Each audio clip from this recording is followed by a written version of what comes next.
LOC के पार आतंक पर वार।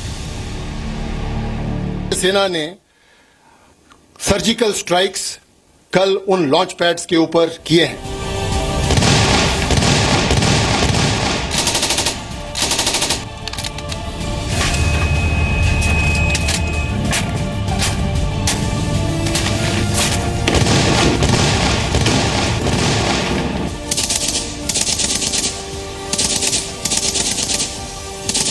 लड़ाई लड़े।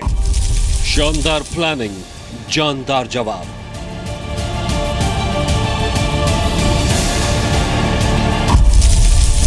आतंक के ठिकानों में सेना का पराक्रम।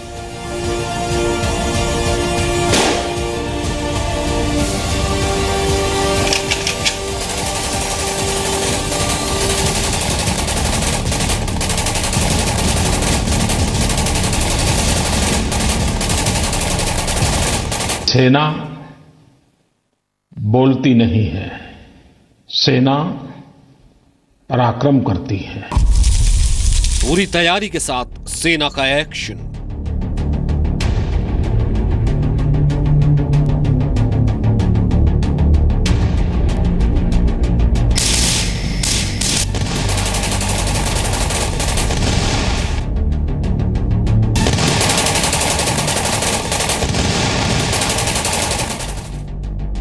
मैंने अभी Pakistan director general of military operations के साथ संपर्क किया और उनको कल रात के ऑपरेशंस के बारे में भी जानकारी दी। 4 घंटे में आतंक के अड्डे तबाह।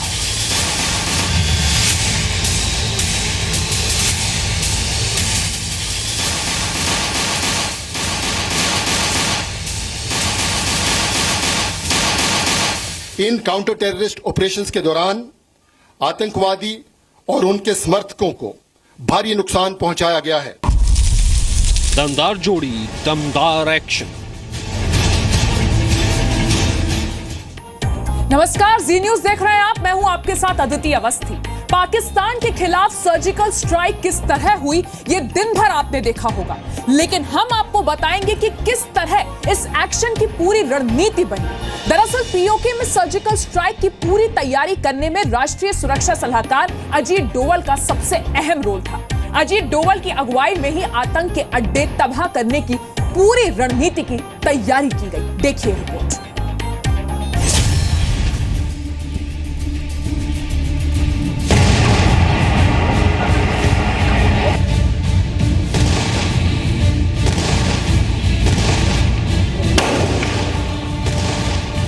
पाकिस्तान से आए 4 आतंकियों ने उरी में सेना के कैंप पर हमला कर दिया।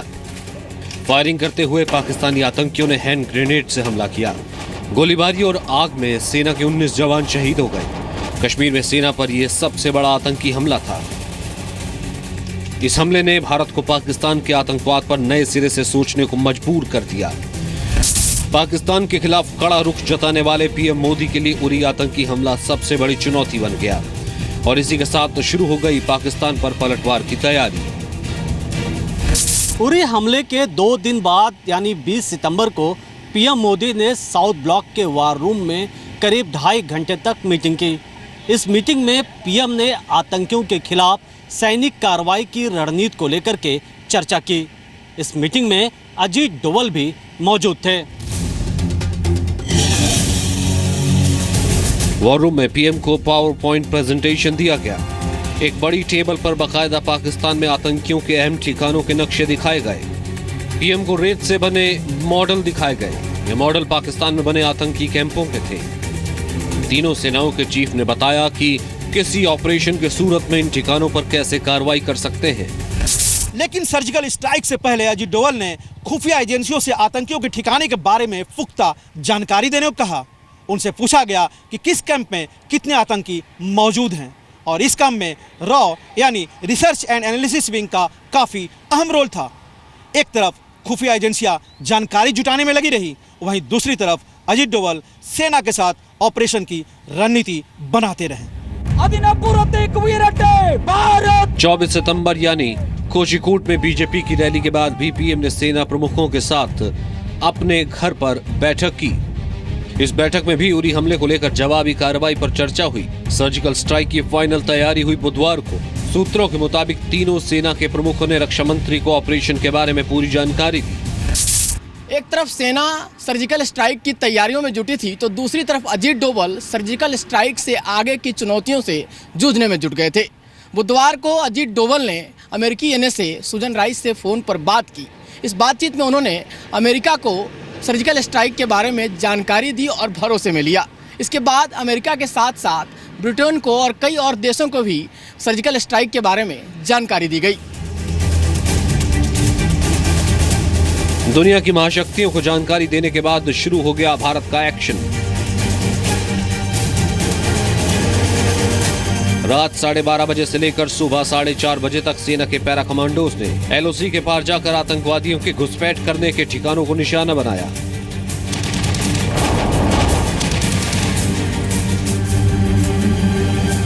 आतंकी अड्डों को खलास करने का यह ऑपरेशन करीब 4 घंटे तक चला।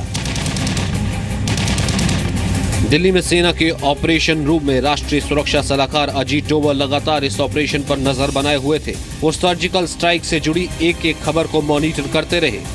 पूरी कार्रवाई खत्म होने के बाद ही अजीत डोभाल ने चैन की सांस ली। मनीष शुक्ला, जी मीडिया, दिल्ली। तो पीएम मोदी के जोड़ीदार अजीत डोभाल से आखिर पाकिस्तान इतना खौफ क्यों खाता है? देश की रणनीति में डोभाल इतने अहम क्यों हैं? और क्यों पीएम मोदी डोभाल पर सबसे ज्यादा भरोसा करते हैं? आपको बताते हैं तफसील से इस रिपोर्ट में।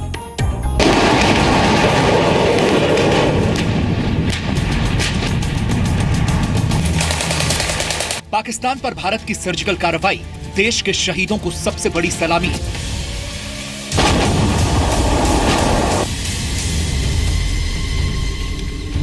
शहादत का सबसे बड़ा हिसाब लिया गया है और वो भी सूद समेत। इन सब के पीछे कोई और नहीं बल्कि पीएम मोदी का वो जोड़ीदार है जिससे पाकिस्तान खौफ खाता है। नाम है अजीत डोभाल, राष्ट्रीय सुरक्षा सलाहकार। जब तक हम नहीं जीतेंगे तब तक लड़ाई समाप्त नहीं होगी। ये वो चेहरा है जो पर्दे के पीछे पड़ोसी मुल्कों के साथ भारत के संबंध, कूटनीति और रणनीति तैयार करता है और इसकी सबसे बड़ी नजीर पीओके में भारतीय सेना ने दी है।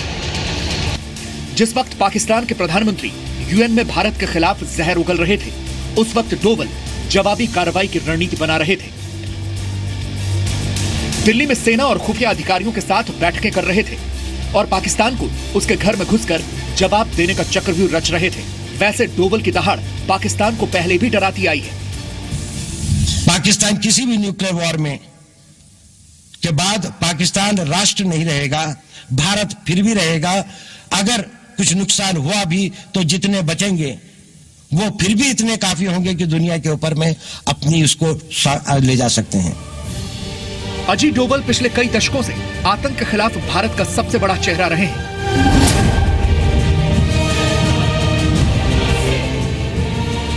पिछले साल मणिपुर के चंदेल में उग्रवादियों ने घात लगाकर सेना पर हमला किया, जिसमें देश के 18 जवान शहीद हो गए। तब प्रधानमंत्री मोदी ने एनएसए डोभाल को जवाबी हमले की कमान सौंपी। डोभाल ने बांग्लादेश का दौरा रद्द किया और 5 दिन में तैयार किया ऑपरेशन म्यांमार। 10 जून 2015 को सेना ने म्यांमार सीमा में 2 किलोमीटर अंदर घुसकर उग्रवादियों के कैंपों को नेस्तनाबूद कर दिया।